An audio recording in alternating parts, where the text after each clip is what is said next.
Well, first of all, the thing I remember about that game was the Titans were 13-3 and had a hell of a team, and the Bills just battled them, and then at the end they hit the field goal with 19 seconds left. I was down on the field then ready to go into the locker rooms, and I remember my worry then was that they might allow a long pass or something to get in range of a field goal. That's all I was thinking about.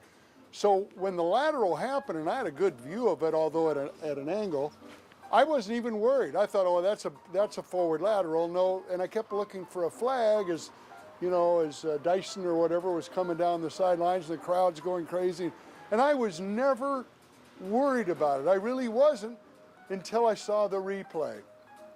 Then I went, uh-oh, this is not good. And once it settled in that there were no flags and that it was going to count, it was maybe next to Super Bowl 25, probably the most disappointing moment of all my years of covering the Bills. It was just such a shocking ending. Yeah, you know, I do think that it is, let me think here how I want to start this. You're a good editor, right? Yeah. I don't know if the hangover is completely gone for some of us that went through it, but for a lot of younger people that never even saw the Bills play in a playoff game, I think this is just tremendous.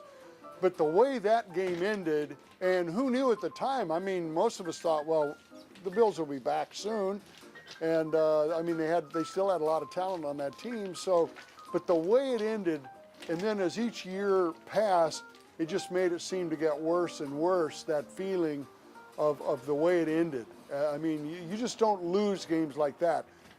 19 seconds you have the lead, and then all of a sudden they throw a trick play, and you had one guy break down on that play, and it caused Bruce DeHaven to get fired, and which was disappointing. But no, I think Bills fans are just excited to get there, and now that next level is if you win one or two, then there's a whole nother level to look forward to. So this will be exciting. Yeah, sort of starts a new era, I guess, a little bit. Absolutely, and I think, like I say, for younger fans, I think it's a nice thing for sons and fathers and daughters and mothers to kind of rebond over this, because some of the young kids are probably, when they talk about the Bills being in the playoffs and having fans all over the country, they probably can't relate to that. But I think now they sense some of the excitement, and it only builds and builds. I mean, by the time you reach a Super Bowl, it's pretty unbelievable.